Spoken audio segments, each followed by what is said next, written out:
हर हर महादेव।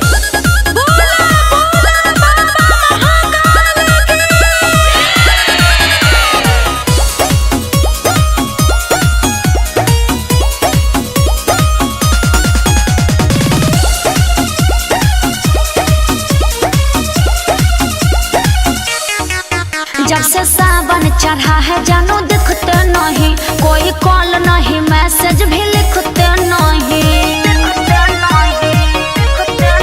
जब से सावन चढ़ा है जानू दिखते नहीं, कोई कॉल नहीं मैसेज भी लिखते नहीं। आपकी यादों में कई बार रोए हैं बाबू भक्ति में, बाबू भक्ति में जब से खो गए हैं, भोलेनाथ के दीवाने हम हो गए हैं। बाबू भक्ति में जब से खो गए हैं, भोलेनाथ के दीवाने हम हो गए हैं।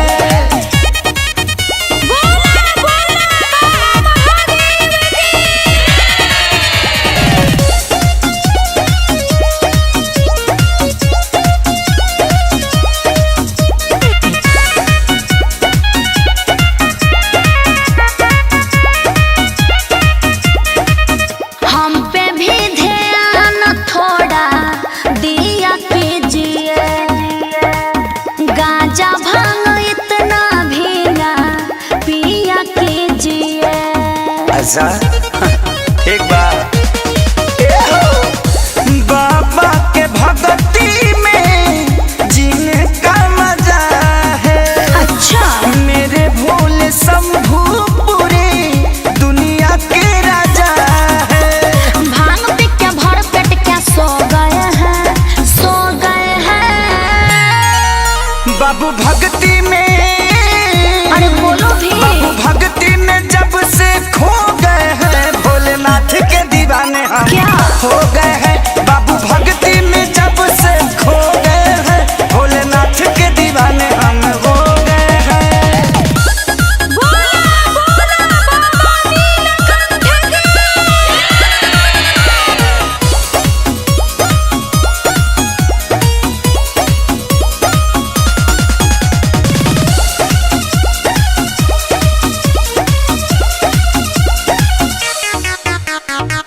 हमको तो आता नहीं है पूजा पाठ करना, हमें भी सिखाइए ना तो देंगे यही धरना।